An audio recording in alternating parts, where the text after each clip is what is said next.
बढ़ई का घर था, बहुत ईमानदार था। और उसी दिन जिस दिन गुरु नानक बाबा गए उसके घर में, उसी दिन राजा के यहाँ भोज था, महाभोज, जैसे कहते नहीं भंडारा। गया जाओ, जब गया करके लोग आते हैं तो बहुत बड़ा भंडारा करते हैं ना, जितने लोग आ जाए उतने कम है, उस तरह भंडारा था। और राजा का सख्त आदेश था कि आज किसी के घर में चूल्हा नहीं जलेगा। अब गुरु नानक बाबा जो सच्चा संत होता है ना, किसी से नहीं डरता, वो अपने उस परमात्मा में प्रेम में रहता है, परमात्मा की आज्ञा पर चलता है। अब गुरु नानक बाबा गए उनके घर में तो उन्होंने अच्छे से आदर सत्कार किया, बैठाया, ये बैठी, आसन ग्रहण किए। अब ग्रहण करने के बाद बोले भोजन बनाओ, मैं तुम्हारे घर भोजन करूँगा। ढोडा मतलब कि जिसको लिट्टी बोलते हैं, वहाँ की भाषा में ढोडा बोलते हैं। कहे बनाओ, हम करेंगे। कहे नहीं, राजा बोले हैं किसी के घर में अग्नि नहीं जलनी चाहिए, धुआं नहीं दिखना चाहिए, नहीं सर कलम कर दिया जाएगा। और बेचारा डर भी रहा था, गरीब व्यक्ति था। तो गुरु नानक बाबा क्या कहे तुम बनाओ, मैं हूँ ना, देखते हैं कौन तुम्हारा सर कलम करता है। क्योंकि जो सच्चा ब्रह्मज्ञानी होता है वो निडर रहता है, उसके अंदर डर नाम की चीज़ नहीं होती। अगर कोई जाएगा कुछ करेगा भी तो शरीर को करेगा ना, वो अपने आत्म स्थिति में रहते हैं। और उसने क्या किया, भट्टी जलाया। जब भट्टी जलाया, पहले ज़माने में लोग भट्टी जलाते ही थे, भट्टी जलाया, जब धुआं उड़ने लगा तो जो राजा के सिपाही थे वो जाके बताएं कि फला व्यक्ति जो बढ़ई है उसके घर में अग्नि जल रही है, क्योंकि धुआं उड़ रहा है। अब वहाँ से राजा आया, अपने मंत्री को भेजा और खुद भी आया। बोला कि तुम क्यों चूल्हा जलाए हो? कहे कि भगवान राजा जी, मैं नहीं जलाया, ये गुरु नानक बाबा आए यही जलाए हैं। कहे कि मुझे भूख लगी है, तुम ढोंढा बनाओ, तब मैं इनकी आज्ञा का पालन कर रहा हूँ। तो राजा बोले, अरे प्रभु, आपको भोजन ही करना था तो मेरे राज दरबार में आते राजसी भोजन बनाए, 56 प्रकार का भोजन बनाए, वहाँ ग्रहण करते, आप यहाँ क्यों आए? अब देखो, कहनी संत ना होते जगत में तो जल बढ़ता संसार। संत बड़े परमार्थी, जाको शीतल अंग, तपत बुझाए औरों को दे दे अवतरण। संतों को अनायास करना रहती है, वो बात उस राजा को जतलाना था, उस बढ़ई को भी बताना था। तब कैसे वो गुरु ने लीला रची थी।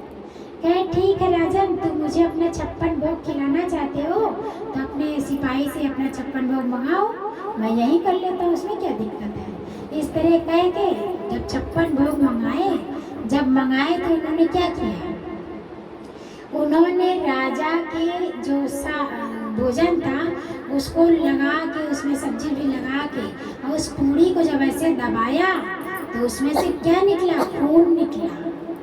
सब लोग देखकर बड़ा आश्चर्यचकित रह गए, कह रहे ये क्या राज है। फिर उस बढ़ई का जो ढूंढा लिट्टी बनाया था उसको दबाया, उसमें से दूध निकला। सब देखकर बड़ा आश्चर्यचकित, कहे गुरु जी इसका क्या मतलब?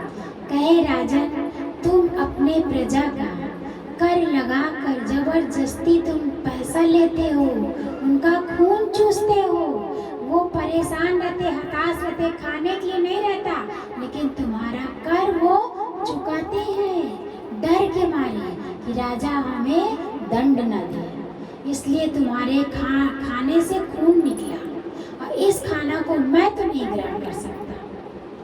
और ये बढ़ई जो था बड़े ईमानदारी से अपना कार्य को करता था, इसलिए इसके लिट्टी से दूध निकला। जताना था कैसे वो राजा का विचार परिवर्तित हो गया, और जितना कर सबसे लिया था सबको वापस कर दिया, और कैसे वो परमात्मा के भजन भक्ति में रहा, सबकी मदद करने लगा। देखो, क्रूर राजा से वो दयालु राजा बन गया ना, एक संत के मिलने से ना, वो संत देखिए उसके जीवन को बना दिए ना। इसका सिद्धांत गुरु जी बताते हैं, हम सब भी किसके शरण में है? संत के शरण में है, सच्चे सदगुरु के शरण में है, सच्चे दरबार में है। हम भी कुछ गलत करते हैं तो गुरु जी बताते हैं, हम भी किसी का जबरदस्ती ले लें, किसी का हक, क्या वो रह जाता है? भी नहीं रहता, वो हक निकल जाता है। आपके बच्चे की बीमारी में निकल जाएगा, आपकी बीमारी में निकल जाएगा, आपके घर में जो मेहमान आएंगे उल्टा सीधा चलेंगे, वो किसी न किसी रास्ते से आपका वो धन निकल जाता है।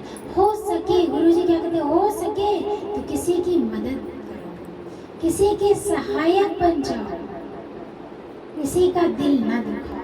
हमेशा प्रार्थना करो कि हे गुरुवर, आपके भक्ति का वर मांगते हैं, झुके आपके दर पर वो सर मांगते हैं। बुरे भाव से हम ना देखें किसी को, इन आँखों में आपकी नज़र मांगते हैं। चुभ ना जाए किसी के हृदय में वाणी, वाणी हम अपनी मधुर मांगते हैं। हर पल मुख से निकले जय गुरु जी ये वचन मांगते हैं। जब वचन मांगेंगे, क्या वो गुरु नहीं सुन रहा है? बिल्कुल सुन रहा है। वो आपके हलक पलक को संवार देगा, आपकी सारी बुराइयों को हटा देगा। कहने हे गुरुवर, हम आए सरल तिहारे, हमको भी अपना लेना, चरणों में अपने सतगुरु हमको भी जगह देना। जग हंसे न स्वामी मुझ पर, मेरा सारा दोष मिटा देना, मेरा सारा दोष मिटा देना। जब कहेंगे दोष मिटा देना तो मिटता चला जाता है। अभी जैसे अंकल जी बता रहे थे ना, सत्संग है क्या? जहाँ सत्य का दरबार लगे, जहाँ सत्य के वचन चले, जहाँ सत्यता रहे, वही तो है सत्संग। मैंने कर अपना कल्याण सत्संग में आकर, नीच भी हुए महान सत्संग में आकर, पशु भी बने इंसान सत्संग में आकर। जब सत्संग में आएंगे ना तो गुरुजी हमारे हलक पलक को संवार देते हैं।